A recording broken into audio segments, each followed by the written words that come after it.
Hi, everyone. I'm Matthew DeSantis. And I'm Kaylie Shapiro. And welcome to another episode of Road to the Kentucky Derby and the Kentucky Oaks. Welcome, everyone, and thank you so much for tuning in to this episode of Road to the Kentucky Derby and Kentucky Oaks, as myself and my colleague Kaylie Shapiro are going to preview the Oaks and Derby preps at Gulfstream Park and Oaklawn Park. But before we get there, I want to remind you to press that like button and subscribe to NYRA Bets YouTube today. Subscribing is entirely free of cost, just notifies you when new videos drop on the channel, whether those be race previews, full card analyses, handicapping and betting tutorials, or so much more. Now, Kaylie, I have to apologize because I've been sick for the last week, so there's not been a lot of videos up here on the YouTube channel. You've been in Kentucky with your foal. Yes. That's been very exciting. Yeah, super exciting. Just got back, spent a bit of time there. Got a little bit of a break, but definitely really excited to get back at it and glad you're feeling better as well. Yes, thank you very much. I appreciate it. Norovirus, 0 out of 10, would not recommend. But listen, I want to talk a little bit more about your mare, though, that you have, because if people follow Kaylie on social media, which you absolutely should, Kaylie Shapiro 13 on X, your mare was bred to hard spun. Yeah, honestly, that was my first time ever seeing the operation in action, which was really cool. Yeah. Got to see my mare go to hard spun and got to meet her new mage, Colt, which was a lot of fun to spend a couple of days and see his personality. I never really have gotten out there during the breeding season, like the peak of it. So that was definitely a lot of fun. Well, that's going to be very fun. And so great videos, too. I mean, while I was laid up in bed, at least it gave me something to watch on social media that was worthwhile. But listen, we got a lot of great worthwhile racing this weekend. That's for sure. Huge weekend, 100-point preps for the fillies and the Colts for the Oaks and Derby.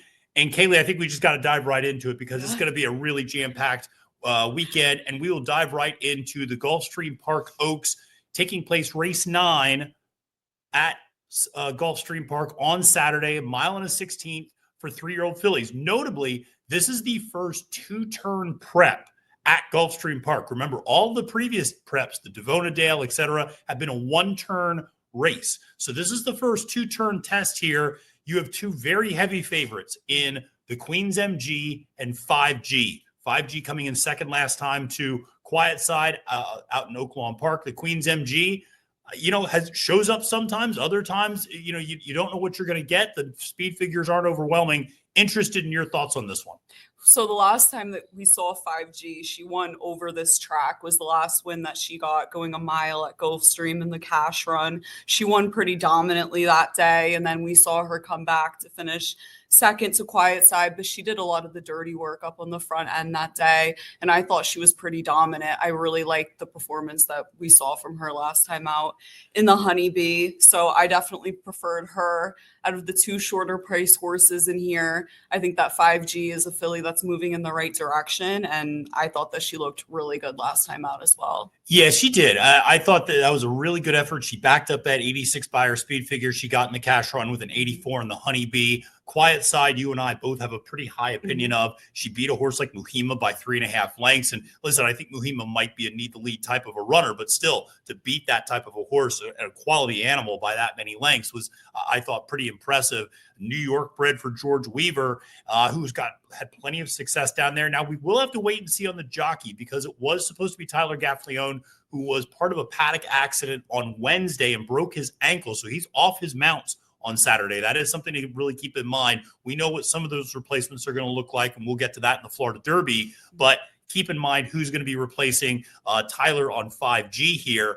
But yeah, I agree with everything you said. I think she's shown the ability to get 2 turns. She showed the ability to get a mile on a 16th, even if she finished second in that race. I just thought it was a really strong effort. I have less questions about her getting this distance than I do the Queen's MG, who I think is just I just think she's a 1-turn horse, and I just don't know what to expect out of her coming out of this effort. It just seems like she never really has something above an 80 by her speed figure. That seems to be what she's capable of running at her best. And so without that upward potential, I'm just not really willing to take a big shot at a short price with a horse like that. Yeah, I definitely have her in my top 3. I have her third. Same. I think that out of this group, she's one of the more dominant of the few in the races that, she's ran in. I think that she was able to win in, a couple of different ways, or she's run a couple of good races. I've been always super critical about this filly, even, when she does put on a good performance. But the more that I'm looking at the form and the race, you have to imagine that she's going to play a big role. And I don't think that she can't necessarily get, 2 turns. I think she's going to need the right conditions. And I don't see this race, presenting her with a new challenge that she hasn't faced before. So that's why I have her pretty high up in my top 3. Yeah, I still have her 3rd as well. I think she's going to be a factor in this race. She's hard to fade entirely. That form sometimes comes and goes a little bit, although she's been relatively consistent. Really, the only bad effort recently was that spin away.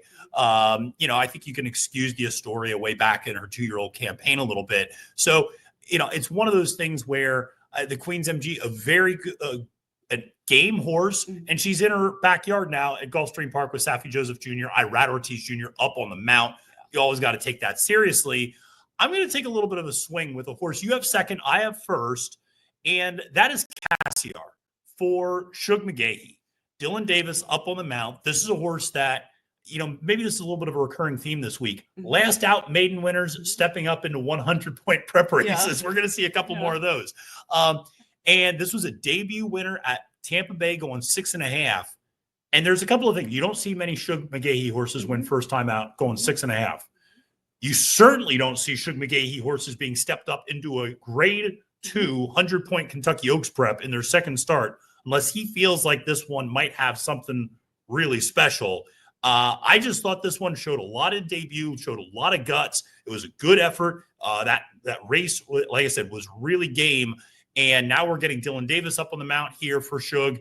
I just think this one's a little bit dangerous at 5-1. Worth taking a little bit of a shot, maybe. Definitely. I mean, it definitely jumps off the page, this filly, like you said, a trainer that's not really known for winning first time out too often and, is pretty conservative with how he runs his horses and places them. So definitely well-intentioned to be moving this one up into this type of company right off the bat. But I have her 2nd. I definitely see the potential and the upside about this horse, especially 5-1 on the morning line. But you have to imagine, I think she's going to take some money when she steps out on the track. She's a pretty, from what I saw in the replay, pretty big filly compared to the rest. There's a lot to like about her. That's why I have her 2nd. But there are some questions, obviously, stretching out. It's similar to the what we'll get to later, but this one, switching off Lasix as well, definitely a couple of things, but does get Dylan Davis aboard and very top class connections all around as well. Absolutely. No, Calumet bred and half to Ben Duke. So, a lot of class there that I like with Cassiar. And I just think that one's interesting. Shug McGaughey, interestingly enough, as you can see, our official top 4 there up on the screen, when he has a horse that wins first time out, they win their 2nd start 24% of the time. I bring that up because when Shug's horses don't break their maiden first time out, they only win their 2nd start about 16% of the time. So it's like when he finds these ones that have some precocity, they really have precocity, and so it's just, again, reading the tea leaves with Shug McGaughey first time starters is, you could go broke doing that sometimes, but it is going to be a lot of fun. Now, a horse that you have in your 4th position is Anna's Promise for Carlos David, 4-1 on the morning line. This one has Luis Saez up on the mount and seems to have really discovered some form the last couple of starts. Definitely since switching to a new barn. This horse got a win at this track, this distance last time out, and that was a pretty decent field that she was facing that day. And she draws very well to the outside. She has really good early speed, maybe one of the best of the group. So I think that she's going to be pretty dangerous in here. That she's going to be able to get into a good position early. And like we saw last time out, she should be able to sustain the run depending on just how much pressure she faces from horses like 5G or potentially the 6, who's a bit of a question mark stretching out as well. No, you're absolutely right about that. And, obviously, the big question there is going to be the Lasix, but you put this horse into a position on a speed favoring track. That's never a bad thing. Luis Saez knows how to ride Gulfstream about as well as anyone. The one horse that I will also mention who I have in my 4th position is early on. This is another Safi Joseph C2 stable horse, Edwin Gonzalez up on the mount. And this was one you and I both were a little interested in because the horse ran so well to Fondly in that Virginia Oaks and really came running late and like almost got there late. And so I thought, and that number came back really slow, only a 69 buyer speed figure.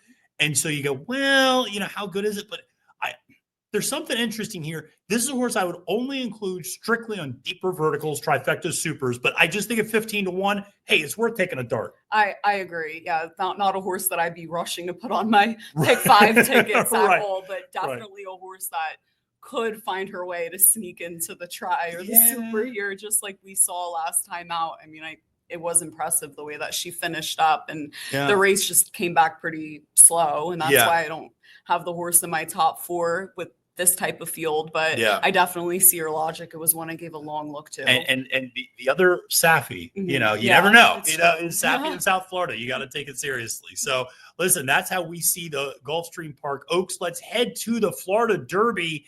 And this one is going 1.1 miles for 3-year-olds. We have a field of 10 headlined by your morning line favorite, number 10, Sovereignty, for trainer Bill Mott. I think most people universally have this horse as their number 1 or 2 Kentucky Derby contender. He's 8-5 on the morning line. Your other major players in this race, Bob Baffert shipping in Madaket Road from California.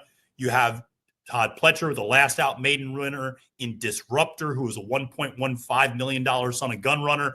And then you have, you know, a couple of other, I think, intriguing possibilities like a Tappan Street for Brad Cox. So listen, this is an interesting race, I think, for a lot of reasons. Sovereignty draws that far outside post. It's a short run up to the first turn, but he's not someone who has good early speed anyway, so he's going to tuck in behind all of them.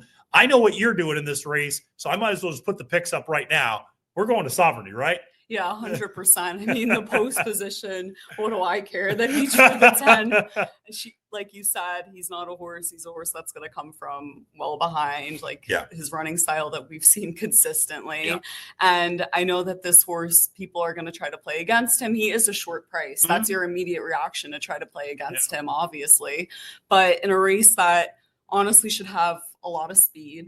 And he's been able, last time on this same track, he was able to close into a fast pace on a speed favoring track as well. And he wasn't cranked up that day. Like we all know, I mean, they weren't expecting to win. They wanted a clean trip, and he was able to get the win against some pretty nice horses. So I definitely think that this one, even if he's at the same level as what he was last time out, you got to imagine, though, he's a little bit more cranked up. As the foundation is going to be a little bit better, fitness is going to be better, sort of thing. Especially as we get closer to the Derby, because this race was their original goal. They wanted a clean trip in the Fountain of Youth, and they wanted to win this. But this horse is just too good. I think that no matter which way you look at this race, I understand trying to beat him. There are definitely some interesting horses in here, but he's just dominant. You know, it's interesting with him. He is, I agree with everything you said about this. It is worth noting that jockey Junior Alvarado is not on the mount anymore. He also suffered an injury down at Gulfstream Park. Apparently, just avoid Gulfstream Park if you're a jockey, because it's a work hazard down there. It's a fractured scapula. He's out for 3 weeks. Manny Franco coming down from New York to ride. Now, Manny rides for Godolphin quite a bit for Brad Cox in a lot of cases. Doesn't ride for Bill Mott very often. Notably, probably the biggest horse that he's run for Mott in the last few years is Channel Maker. And they've won a lot of races together on them. But it is, you know, it's interesting. I do, as much as I like Manny, and I think Manny fits this horse very well. He's a strong rider. He can finish strong. I always worry about new jockeys on closers. It's just a little trickier than a new jockey on a speed horse, where you can just go, hey, I got to get this horse out of the gate. I got one thing to do: get him out, get him up front, and go. That's easy. On a closer, you got to find the right trip. Does the horse like to go inside? Does the horse want to go outside? I mean, again, this is nitpicking. Yeah. This is nitpicking. I definitely So, understand yeah. the thought process. I mean, it's a Yeah. horse at a very short price Right. that Right. I'm not saying you're reaching for straws, but Right. because But I'm reaching for I straws. could eat my words on Saturday. You know what I mean? No, But absolutely. I could name a few people. I don't think that it would matter if they hopped on this horse. I think that he would still win. Yeah, So I might. Maybe me. I even after the virus, I still might be a little too heavy for this one. But I did try to beat Sovereignty. I have Sovereignty second. Listen, you'd be foolish to exclude this horse from your tickets. Tappan Street is the horse that I'm going to take. Mhm. It's interesting to me just because this horse was very well thought of by Cox to have been stepped up from maiden special weight company to the Holy Bull in the second career start. And really, I thought ran a good race that day, made up a lot of ground, sat behind horses, passed everybody in the field, got to the lead, and then was just overtaken by Burnham Square, who was running really well at the time and finished second, but was 9 1/4 lengths ahead of the third place horse. So, I mean, those two were well clear of everybody else. I thought that was a really good effort in a second career start, improved his buyer speed figure from 84 to 87. I think what is most notable is that Cox didn't rush this horse into another Derby prep at all. This is an all or nothing race for Tappan Street if he wants to make the Kentucky Derby. He's got 10 points. Yeah. He's got to get a win or a second to get into the starting gate. So, to me, that also shows a certain level of quiet confidence that Cox must have, that he thinks, hey, this horse can run first or second in this race, because I wasn't scrambling to, okay, well, maybe I need to get this horse in the Virginia Derby and get some points and then run him back somewhere else or anything like that. So I thought that was a positive. There's a couple of bullets in the 5 furlongs that this horse has had. I thought at 5-1 at $1 million son of into mischief, he was the most interesting of the potential alternatives to Sovereignty. I definitely agree. It's one that I gave a really long look to. I'm probably going to end up singling Sovereignty, but this is a horse that, if you're not trying to make a cheap ticket, I probably have on just because, like you said, clearly very well intentioned. I didn't even think that deeply about how this is pretty much an all or nothing race for this horse like you did. That's a really interesting point. But I thought that in a race like the Holy Bull, where we saw a lot of really classy, nice horses not able to work out trips and have a lot of difficulty, I think this horse in just his second career start showed a lot of professionalism there and ran pretty well. So I have him I think I have him third. I definitely agree with what you're saying. But now, another jockey change that we are going to see, and this one I already alluded to, is on Madaket Road, because this was a horse supposed to be jockeyed by Tyler Gaffalian. Now Mike Smith hopping aboard for Bob Baffert, shipping in from California. Blinkers are coming off. It's going to be interesting if they rate this horse, because the speed is really to the inside. Neo Equos in the number 1 hole, Disruptor in the number 4. So is Madaket Road going to rate a little bit? He can do it. That's how he won his maiden, and he's passed horses before. So it's not as if he has to be on the lead, though he was on the lead in the Rebel when they went really fast, 22-2, 45-3. So this one, again, I like this horse. I question whether this horse wants 1 mile and an eighth, and I just don't have the confidence at 7-2 to use this horse to try to beat anybody like Sovereignty in this spot. I have this horse second. I think the dynamics should honestly play in this horse's favor. I do like that the blinkers are coming off. That's actually why I put this horse second. I think that it's a horse that clearly we've seen some pretty decent speed from before. And I think blinkers coming off maybe should wake him up a little bit more. I can see him sitting off of Neo Equus maybe, but I wouldn't be shocked if this horse ended up going right for the lead, or at least sitting very close to it. But I think he should be able to sit a nice trip, and I think he's going to be pretty tough here, and that's why I have him second. Interesting point. This will be his 5th different jockey in 5 different races. It's rare to see a Bob Baffert Kentucky Derby contender have a horse where no jockey is really claiming this horse as theirs. So a little bit interesting at 7-2, but that 46-2 bullet, he's ready.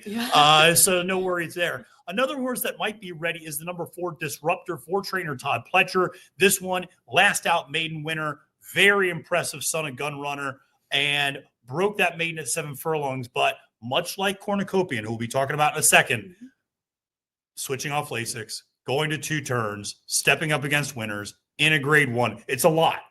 4-1, it's a short price. He's got a ton of talent. This is, again, an all or nothing sort of a race.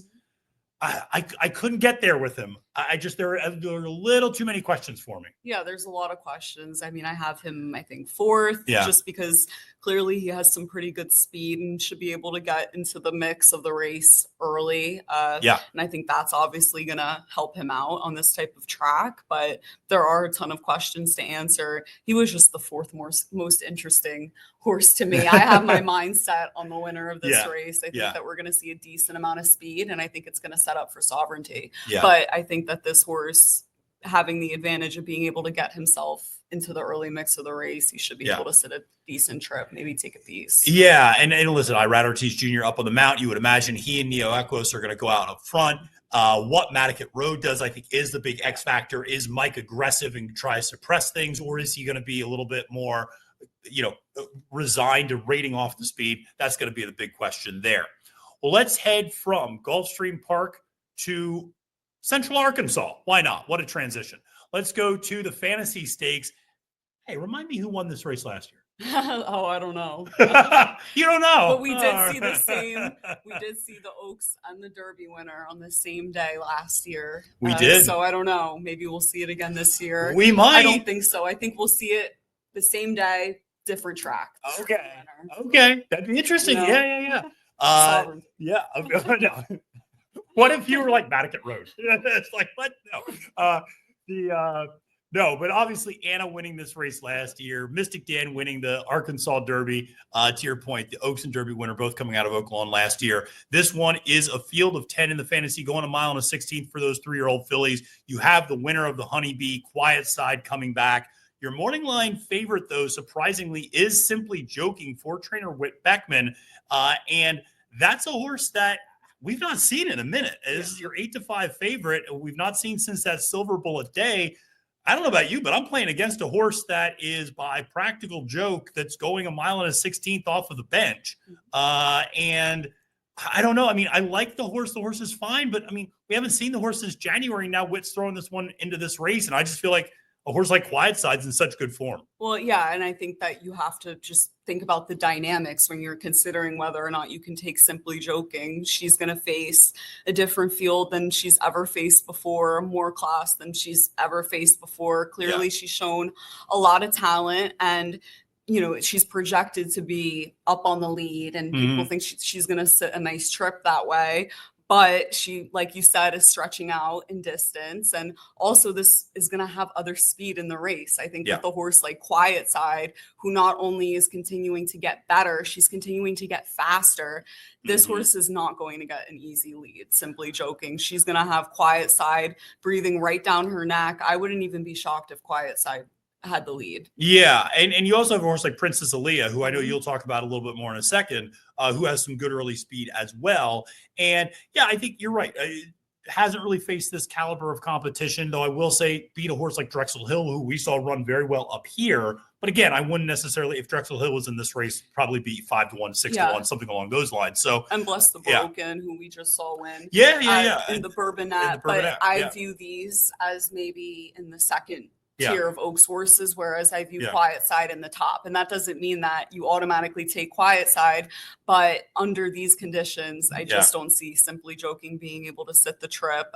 Pedigree aside, under the right conditions, she maybe she could, but I just am not willing to see at that short of a price. And I was actually pretty happy to see Quietside was second choice. Yeah, you and me both. This is a horse that you and I both have been a big fan of. And, I was fortunate to be, I guessed right last time when she was a price at 10-1 in the Honeybee and sat that perfect trip. And she overcame a really bad post position. Jose Ortiz now up on the mount. I think that made all the difference. This horse finally got a good ride and a good trip, and should get another good trip again. Because like you said, the speed is there, the 59-3 bullet leading into this race on March 16th. This horse is feeling good.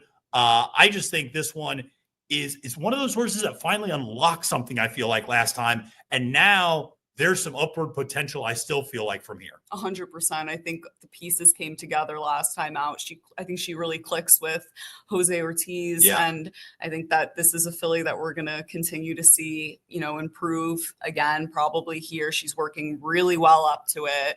And I'm pretty excited to play her. I might even end up singling her.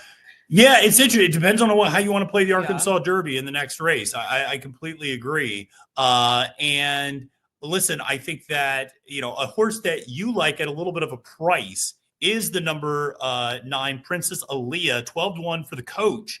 This one just won its maiden last time out, picked up Nick Juarez and started winning. And we've seen that pattern with a few of the Dwayne Lucas horses. Yeah. This one, I mean, if everyone's going to talk about price tags and Cornucopian's price tag, this one costed the same price tag at the same sale and has some big pedigree on her. She's bred for this. The second dam is winning colors. No big deal or anything, but definitely take a look at that page if you're interested. I think, this filly and Madaket, she, was able to break her maiden last time out and she got a 79 by her speed figure. Obviously there are some questions, but all I know is that she has the pedigree to handle the distance. And it's going to be a question of, if she's able to face a filly like Quietside, but the pedigree suggests that she comes from a pretty classy family. So we'll hope it translates onto the track, but she seems to be moving in the right direction for the coach and at a really big price. I thought she was interesting to have, deeper underneath. I have her in third. Yeah. But I mean, the filly that I have in second, the number 1, Take Charge Milady for Kenny McPeek, who obviously won this race last year with Thorpedo Anna. And this is the filly that he's sending here. This filly was on the right path in all of her starts. And then last time out in the Honeybee, obviously, had a really poor trip. And I think she actually lost her breath was what I was told last night by Matt Dinnerman, who said that she, that it was something with her breathing. Yeah. And sometimes when they get those tight starts, you never know. And we saw that even with Fierceness last year in that Holy Bull. A lot of people thought he just got his wind kind of knocked out of him when he got knocked between horses. Which makes a lot of sense. A lot of really nice horses had horrible trips in that race. So I think that there's a lot of upside with this one at 6-1. That's why I put her right underneath Quietside. And this is the filly that he's choosing to send here. She's very well intentioned, and also she has run some pretty good races over this track as well. Yeah, absolutely. And picks up his number 1 jockey, Brian Hernandez Jr. on the mount for the first time, taking over for Julian Leperoux, who's been riding well for McPeek at Oaklawn Park. So really does speak to, again, the expectations here and maybe, where this one falls in his barn in terms of, what they think of this one. I also have this horse pretty high up there in my rankings as well. Simply Joking, Quietside. Again, I'm going to go back to Quietside. I like John Ortiz a lot as a trainer, and I think that that's where you're going to be able to get some, maybe like, dare I say, value in this race, particularly if Simply Joking wins or it goes off as your morning line favorite, I should say. So let's continue to the Arkansas Derby, the final of these prep races that we'll discuss, going 1 1/8 for 3-year-olds on the dirt, a field of 9. And Kaylie, we could do a whole episode on Cornucopian because people have a lot of opinions about this horse. And people are they're planting their flag in the sand online in terms of what they feel about this horse one way or the other. I've not seen this a horse develop this type of buzz for quite a while, or this type of vitriol in some cases for quite a while. But it's so interesting. Last out maiden winner in debut, came here, broke his maiden on the Rebel Stakes undercard. We all said at the time, this is probably Bob's Arkansas Derby horse. And now suddenly people are shocked that it's Bob's Arkansas Derby horse. I don't know what anybody was listening to over the last month, but here we are, right where we thought we would be. The question is he going to be able to stretch out? Is he going to be able to switch off Lasix? Is that 101 buyer speed figure going to be able to translate to 2 turns? Yeah, the pedigree suggests that he's going to be able to. Bob Baffert has made moves similar with horses. And I know that there's stats that you can pull that probably go against this horse and his chances. Obviously, there's a lot of questions, like you said, and he is a very short price at 7-5, which is why I have him second. But if this horse shows up and he's able, I think you said it perfectly in the column that you wrote on NYRA Bets about this race, where you said that, am I willing to endorse this horse at 7-5 on top? No, but am I scared of him? Yeah. And that's pretty much exactly how I feel. I think if he shows up the way he's supposed to, everyone's running for second. But I'm really hoping, I mean, it would be really great to see some monster pop out, Yeah, you know, it would be. in the Arkansas Derby. Yeah. But with the amount of questions that this horse does have to answer, no matter how dominant he may be, it's really hard to endorse him on top at It 7-5. It is. I paraphrased a line from the movie The Usual Suspects when Kaiser Sose tells a story from Dean Keaton, and he goes, Keaton always said, I don't believe in God, but I'm afraid of him. And I said, I don't believe in Cornucopian, but I'm afraid of him. And that's kind of the way I feel about this horse I think he's the goods. But at 7-5 and I think he's going to go off below 7-5. So if you get 7-5, honestly, that might be good play because I think he's going to be odds on potentially by the time post time comes around. So if that's the case, you just can't endorse that type of a horse with all those questions. So you and I both went from one end of the spectrum to the other. Yeah. Bob Baffert to Lonnie Briley and Cole Battle. Yeah. And obviously it's an amazing story. Like, yeah. God, every time I see the pictures, I really get emotional, but I'm not picking the horse because of the story. No, I mean, this horse, just finds a way to win every single time. And I think that people are quick to poke holes in the horse and try to come up with reasons why maybe he's just not that good because, it's hard to make sense of this horse on paper compared to some of these other horses, like a $1.1 million Bob Baffert horse. But the truth is that it's never a science. And this horse might not have even reached his peak yet, which is pretty exciting. He seems to find a new dimension every time he runs and is able to work out trips in multiple different ways. And that's a horse that I find to be very useful in a spot like this, where if you have some questions to answer. And I also don't think that, although it looks like there's a decent amount of speed on paper with the presence of Cornucopian and Speed King, I don't see them going super fast. No, I don't either. They're not going to have to. So I think that this horse, is going to be able to sit a nice trip, no matter how slow or fast the race might be. Well, that's the thing about Cole Battle. He's won on the lead. He's won tracking. He's won closing. He's won on a wet track. He's won on a dry track. He's won sprinting. He's won routing. He's never lost on the dirt, and he's never gotten slower on the dirt. Every single race has been faster or the same as the last. So for me, I just look at this horse, and I agree with you. I think there's continued potential here for a horse like Cole Battle. 7-2. I agree with you. I don't think there's going to be as much speed as you saw in the Rebel because Cornucopian and Speed King, they're going to work it out one way or the other. They're not going to duel each other into submission up front. One's going to rate, one's going to go to the front. It's just a matter of which one. And so that's all. It's a matter of what Cornucopian really wants it's a matter of what Johnny if Velasquez wants to do. Yes. Speed King stands no chance to go with that horse. Completely agree. But definitely, you said, this horse should be able to sit right off. Just the two front runners in Cornucopian and Speed King. And I will say one final thing about Cornucopian is John Velasquez.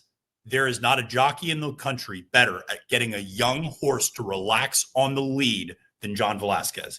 That is what he does. How many 2-year-old races do you see him win with Wesley Ward at Keeneland?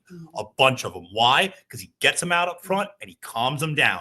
That's what he does. Johnny is as good as anybody at stretching a horse out. Hoist the Gold managed to get a mile at the Cigar Mile, and when that was a 6-furlong horse previously. And even Dallas Stewart didn't believe that he could get a mile. He said the only reason we entered this race was Johnny believed he could get a mile. Johnny Velasquez can get horses up on the lead, get them relaxed, and then suddenly you look up at the teletimer and you go, hey, how is that? How are they only going 48-3?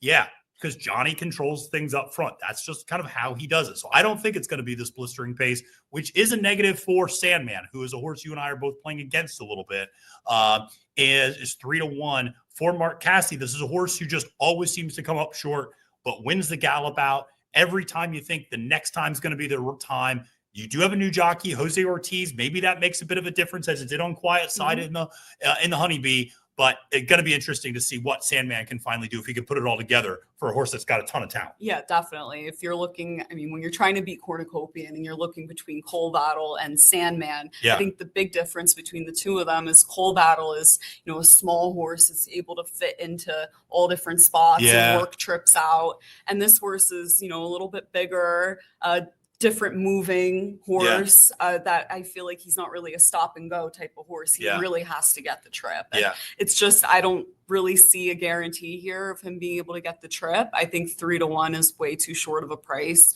on this horse as well. I do see that, you know, if he does have pace to run into, how he could run better. And he seems to be sitting on a pretty big race. It's a horse that I'd consider putting on my pick 5 tickets, but I'm not really scared of leaving off either. And you can't keep making excuses. But if he does run well in this race, then that's a horse that I'd take a really heavy look at in the Derby. Oh, sure. No, I mean, then he'd be one of the top choices, I'd imagine, in the Kentucky Derby if he manages to win this race. The crazy part is he doesn't even have to win this race. He'll be in the Kentucky Derby, and he still might be a horse you really have to take a long look at, because in the Derby, he'll get the setup.